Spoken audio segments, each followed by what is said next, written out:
નમસ્તે દર્શક મિત્રો, આજે આપણે વાત કરવી છે દેશદ્રોહની વાત એટલા માટે કરવી પડે છે કારણ કે નરેન્દ્ર મોદીએ 2003માં એક જાહેર નિવેદન આપ્યું હતું જ્યારે ડોક્ટર પ્રવીણ તોગડિયા વિશ્વ હિન્દુ પરિષદના એ વખતના આંતરરાષ્ટ્રીય મહામંત્રી હતા. એમની સામે કેન્દ્ર સરકારે કેસ કરેલા.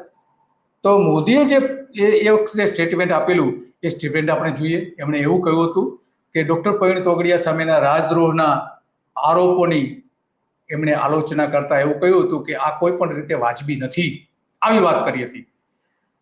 તો એમની બચાવ પણ કર્યો હતો અને ઇટાલિયન સુબા એટલે સીધું સોનિયા ગાંધી ઉપર જ એમનો આરોપ હતો.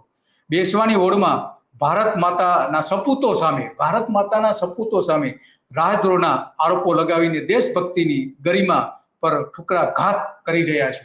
આ નરેન્દ્ર મોદીના શબ્દો છે. ડોક્ટર પ્રવીણ તોગડિયાજીની સામેનો મુકદ્દમો ઇટાલિયન સુબાગીરીની આવી જ માનસિકતાનો જીવતો જાગતો ઉદાહરણ છે, આવું સ્પષ્ટપણે આપણે મોદી સાહેબે કહ્યું હતું. તો કેમ એ પછી બધું બદલાઈ ગયું અને શું થયું પછી કે જેથી કરીને એમણે જ્યારે વડાપ્રધાન થયા, ગુજરાતના મુખ્યપ્રધાન થયા, ત્યારે આ જ દેશદ્રોહના કેસ એમની સામે એ કેસ કરવા લાગ્યા હતા. ગુજરાતમાં આપણે જાણીએ છીએ ઘણા બધા લોકો સામે. ટાઈમ્સ ઓફ ઇન્ડિયા એનું મોટું ઉદાહરણ છે. એના તંત્રીથી લઈને એના રિપોર્ટર સામે પણ આ જ નરેન્દ્ર મોદીની સરકારમાં કેસ થયા હતા. દેશમાં રાહદોરા કાનૂન સામે જંગ છેડનાર આખા ભારતમાં ગુજરાતના પહેલા હતા કનૈયાલાલ મુનશી, કે જે બહુ જાણીતા વ્યક્તિ તરીકે ત્યારે એ સમયે જાણીતા વ્યક્તિ થયા હતા. આ કેસ લડીને અને એમણે આખા દેશમાં કે આ કાયદો જ તમારે રદ કરી દેવો જોઈએ એવો ઝુંબેશ ચલાવી હતી. અને બીજી બાજુ ગુજરાતના જ નરેન્દ્ર મોદીનું રાજ સૌથી વધારે રાજદ્રોહના ગુના દાખલ કરનાર બદનામ વડાપ્રધાન તરીકે પ્રસ્થાપિત થઈ ચૂક્યું છે. કેમ? કારણ કે એમના સમયમાં જ સૌથી વધારે આ રાજદ્રોહના કેસ કરવામાં આવ્યા છે. હવે કાયદાઓમાં કેટલાક ફેરફારો થયા છે અને પરંતુ થયું એનું શું? ભારતમાં 165 વર્ષ પહેલા જે બ્રિટિશ સરકારે કે જે ભારતના લોકોને ગુલામ બનાવીને રહેતા હતા, એની સરકારે રાષ્ટ્રદ્રોહનો કાયદો લાવ્યા હતા કે જેથી કરીને લોકો અવાજ કરે તો એને જેલમાં પૂરીને 3 વર્ષ, મિનિમમ 3 વર્ષથી લઈને આજીવન કેદ સુધી થઈ શકે છે સજા, એવી જોગવાઈ સાથેનો હતો. એમાં કોઈ જ ફેરફારો કર્યા નથી. ભલે આપણે આઝાદ થઈ ગયા છીએ, પણ આજે પણ આ જ નેતાઓ એની ગુલામીની જંજીરોમાં જીવી રહ્યા છે. આપણા માટે આ કાયદો ખરેખર દૂર કરવો જોઈએ અને ભલે વધારે સખ્તાઈપૂર્વક એનો અમલ કરવામાં આવે છે. બ્રિટિશરો, કોંગ્રેસ સરકારમાં પણ આ જ કાયદાનો સૌથી વધારે ગેરઉપયોગ થયો છે અને ભાજપની સરકાર આવી ત્યાં સુધીમાં સૌથી વધારે થયો હતો એમનો. અને ભાજપના જુલ્મી શાસકોએ આ કાયદાને તોડી મરોડીને એનો ખરાબ ઉપયોગ પણ કર્યો છે. કોંગ્રેસે પણ કર્યો હતો અને બીજા રાજકીય પક્ષોએ પણ આ જ રીતનો ઉપયોગ કર્યો હતો. પરંતુ સૌથી વધારે ગેરઉપયોગ જો કર્યો હોય તો એ નરેન્દ્ર મોદીની સરકાર ગુજરાતમાં અને દિલ્હીમાં, બંને જગ્યાએ. અને એટલા માટે આની તવારીખ જે છે એ ખરેખર બહુ ચોંકાવનારી છે. જે નરેન્દ્ર મોદી એક બાજુ એવું કહી રહ્યા છે કે પ્રવીણ તોગડિયા સામે તમે જુલ્મી કાયદાનો અમલ કર્યો છે, તો તમે એ તમારી પ્રજા ઉપર જ, તમારા નાગરિકો ઉપર જ કરી રહ્યા છો. 2014 થી 2020 દરમિયાન રાજદ્રોહ કાયદા હેઠળ 7 વર્ષમાં 399 કેસ કર્યા હતા આ જ નરેન્દ્ર મોદી, જ્યારથી 2014 થી 2016 આવ્યા હતા. આજે લગભગ એ આંકડો છે 500 ની આસપાસ પહોંચી ગયો છે. તો આટલા બધા લોકો કે જે સરકાર સામે અવાજ કરતા હતા એમાંના જ મોટા ભાગના હતા. અને એમાં 2 રાજ્યો સૌથી વધારે હતા, 7 સિસ્ટર્સ જે કહેવામાં આવે છે એમાંના 2 રાજ્યો. તો આ કાયદાનો જે ઉપયોગ છે એ ખરેખર ગેરઉપયોગ થઈ રહ્યો છે અને એટલા માટે નરેન્દ્ર મોદીની સરકાર આના માટે બદનામ થઈ છે. કેટલા બધા પત્રકારો સામે, કેટલા બધા અજીત અંજુમ સામે હમણાં ગઈકાલે જ કેસ કરવામાં આવ્યો. અજીત અંજુમ ચૂંટણી પંચને આડે કરીને તો આ દાયકામાં 405 ભારતીયો સામે રાજદ્રોહના 96% કેસ 2014 પછી મોદી રાજમાં નોંધાયા છે. 96% કેસ નરેન્દ્ર મોદી આવ્યા પછી એમાં વધારો થયો છે. બોલો, હવે આ દેશભક્ત કઈ રીતે આપણે કહેવા કે છે કે અમે દેશભક્ત છીએ? કઈ રીતે કહી શકીએ?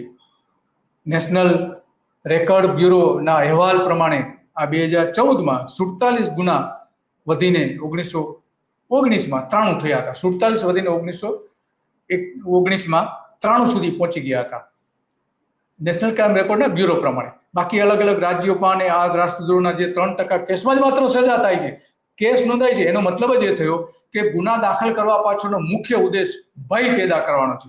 અને ભય કેમ પેદા કરવો એ નરેન્દ્ર મોદી સારી રીતે જાણી શકે છે. એક બાજુ જ્યારે પ્રવીણ તોગડિયાનો બચાવ કરતા હોય પોતાના જ નેતાના, પોતાના પાંખના RSS, મોદી RSS માંથી આવે છે અને તોગડિયા પણ RSS માંથી, વિશ્વ હિન્દુ પરિષદમાં. એમને પછી જોકે પાછળથી આ જ નરેન્દ્ર મોદીએ પ્રવીણ તોગડિયાને વિશ્વ હિન્દુ પરિષદમાંથી કઢાયા હતા. તો આ રાજકીય મિત્રતા ક્યારે શત્રુતામાં ફેરવાય છે એ કંઈ નક્કી નથી હોતું. તો ક્યારે એવી વ્યક્તિઓ સામે કાયદે કે લડાઈ લડવા ન જવું જે ખુદ કાયદો બનાવતી હોય. નરેન્દ્ર મોદીનો પોતાનો જ કાયદો છે કે જે આવા કાયદાઓ માત્ર ને માત્ર શરમુક્તિયાર લોકો જ બનાવતા હોય છે.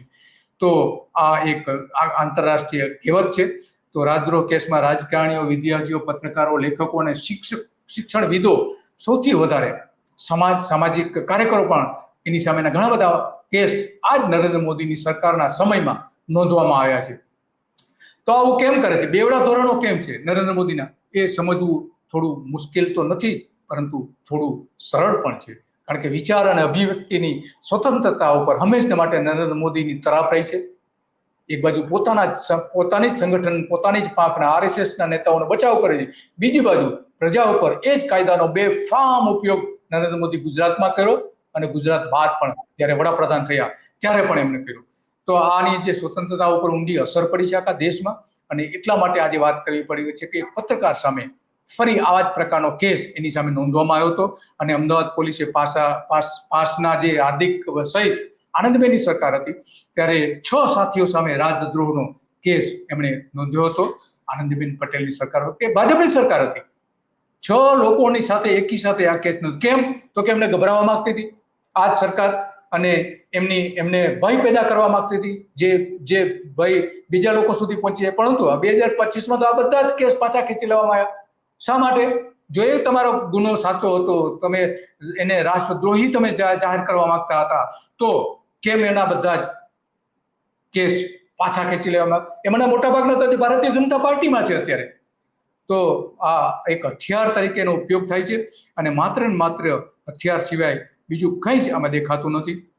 અને એટલા માટે આ આખી સમગ્ર બાબત છે એ લોકો સમક્ષ લાવવી જરૂરી હતી. અને આ બાબત એટલા માટે કે નરેન્દ્ર મોદીએ જ 2003માં કહ્યું હતું, આપણે જે જોયું તો આ આખી વાત છે કે પાકિસ્તાનમાં પણ ગોળી મારી દેવામાં આવી છે. આ જે પહેલો સૌથી જે સેડિશનનો કેસ લાગુ પડ્યો હતો એનું ટાઈમ્સ ઓફ ઇન્ડિયાનું આ કટિંગ આપણે જોઈ રહ્યા છીએ. તો આવા અનેક ઘટનાઓ બને છે. અને એ ટાઈમ્સ ઓફ ઇન્ડિયા સામે એને કેસ કરવામાં આવ્યો હતો અમદાવાદમાં.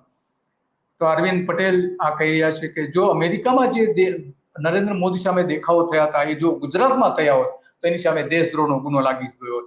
BBC પોતે પણ કહે છે કે જ્યારે કલે રિપોર્ટમાં લખ્યું છે કે ભારત સેફ નથી. તો આવા અનેક બનાવો આપણી સમક્ષ આવે છે અને એને સરકારી નીતિ ટીકા કરી દેશદ્રોહ નથી એ કોર્ટે પોતે કહ્યું છે. છતાં પણ આ જ સરકાર એને દેશદ્રોહી સાબિત કરવા માટેના તમામ પ્રયત્નો કરે છે. એના કેસ આપણે જોઈ શકીએ છીએ કે કેટલા કેસ નોંધાયા હતા. ભ્રષ્ટ અફસરો સામે કેમ નથી, લોકસેવકો સામે કેમ દેશદ્રોહ તમે નોંધતા નથી? ભ્રષ્ટાચાર સૌથી મોટો ખતરો છે અત્યારે, તો કેમ એમની સામે નહીં? 5000 અને યુપીએ હેઠળ 5000 કેસ નોંધાયા હતા યુપીએ હેઠળ. બોલો. તો આ કાયદાનો રાજકીય ઉપયોગ થઈ રહ્યો છે એ અટકવો જોઈએ. એક બાજુ તમે જ્યારે સત્તા પર હતા તમારા જ સાથી સામે જ્યારે આ જ કાયદા હેઠળ ગુનો નોંધવામાં આવ્યો હતો ત્યારે તમે વિરોધ કર્યો હતો. આજે તમે એ જ કાયદાનો મિસયુઝ કરી રહ્યા છો. તો એ આપણા નેતાને થોડું આજે કે તમે તમારું જે વચન હતું એ વચનનું શું થયું? તો આવા કાલચક્રમાં આપણે રોજ સવારે આની ચિંતા કરીએ છીએ. અને ચિંતા એટલા માટે કરવી પડે છે કે આપણે ગુજરાતના નાગરિકોનું ફ્યુચર, ભવિષ્ય સુદૃઢ કરવું છે. નેતાઓ જે વચનો આપે છે એનો અમલ થાય એવું આપણે ગુજરાત બનાવવું છે કે નહીં કે એક વખત પ્રલોભનો આપીને મત મેળવીને નેતાઓ ગાંધીનગરમાં ભરાઈ જાય અને દિલ્હીમાં બેસી જાય એવું ગુજરાત આપણને નથી જોઈતું. અને એટલા માટે કાલચક્રમાં આપણે આવી રોજ સવારે 9 વાગે વાત કરીએ છીએ. નમસ્તે.